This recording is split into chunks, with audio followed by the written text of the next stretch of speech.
Church folks know, and Lutherans in particular are probably familiar with these words of Jesus that come out of John's gospel. He says,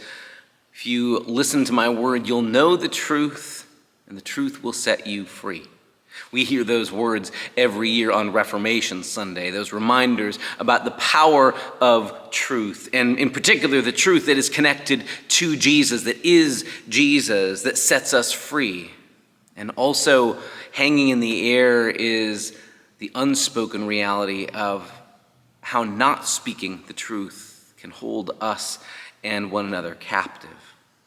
This week in particular, there are two historical commemorations, two moments in history that are worth pausing about, especially for us Lutheran Christians, because of the ways that those stories, those historical moments, speak to and connect with our faith as followers of Jesus, and at least in some sense as Lutheran Christians.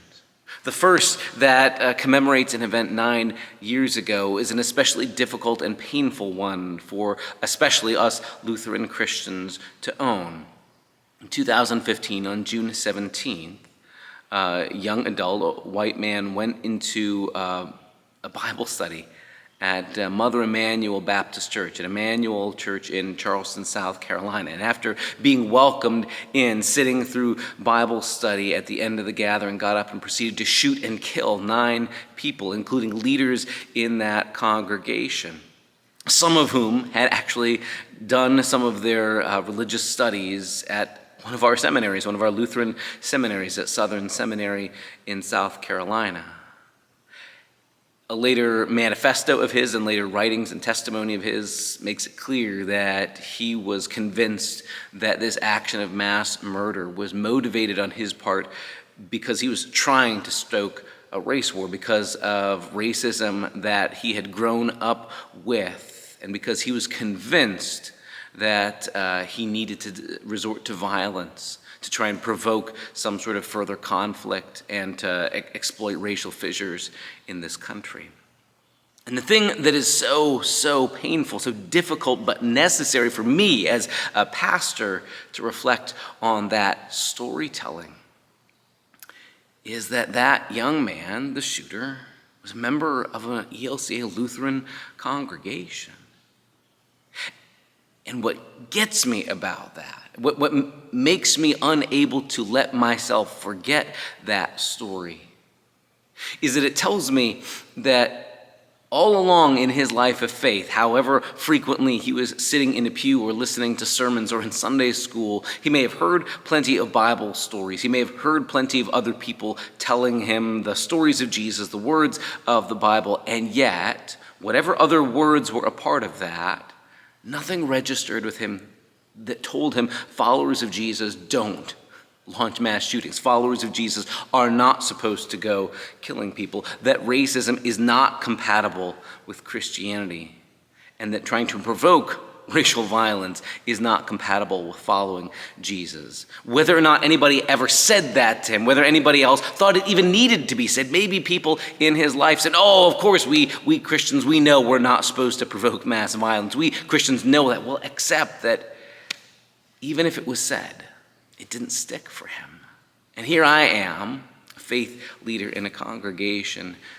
being mindful about what is said and what is heard, and about that opportunity we have to speak good news and to speak gospel truth into the ears of everybody who's here, to be gospel truth for one another, and to say loud and clear that following Jesus is incompatible with mass violence, that following Jesus is incompatible with white supremacy and racism, that following Jesus is incompatible with the kind of shooting that happened at Mother Emanuel, or that has become oh so common to the point that we almost miss it alongside the other day's headlines when it breaks out. And it says to me that we have a responsibility, we followers of Jesus in particular, Lutheran Christians in particular, faith leaders, to say the things that maybe we thought everybody knew, to say the things out loud that everybody thought could go unsaid. We have a responsibility to speak, because when we don't, the consequences can be tragic. On the other hand, this week we also celebrate, in a positive way, we commemorate the 159th anniversary of Juneteenth, which has become increasingly a public celebration, even a federal holiday that more and more people know the story of, but also speaks greatly to the power of truth-telling to set people free. If the story of the shooting at Mother Emanuel tells us about what happens when the truth isn't told, when people don't speak up and say the things they thought didn't even need to be said, the story of Juneteenth is about the power of speaking the truth and setting people free. You probably know the short version of the history of the end of the Civil War, that in 1863, middle of the Civil War, Lincoln issues the Emancipation Proclamation declaring that all those enslaved persons held in the seceding states in the Confederacy were to be declared free. But of course, many places in the South didn't set their enslaved people free. And finally, slavery is supposed to be ended with the end of the Civil War, with Lee's surrender at Appomattox in April of 1865. But again, news travels slow in the 19th century. And it wasn't until June 19th, 1865, that news finally reached Galveston, Texas, when a military commander from the Union Army, Gordon Granger, finally reaches Galveston and brings the news: the war is over and the enslaved people are to be set free.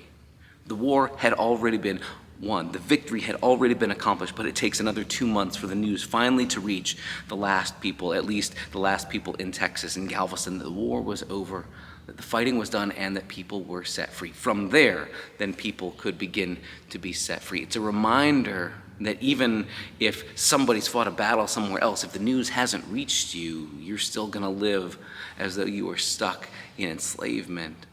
as though the victory hasn't been won yet.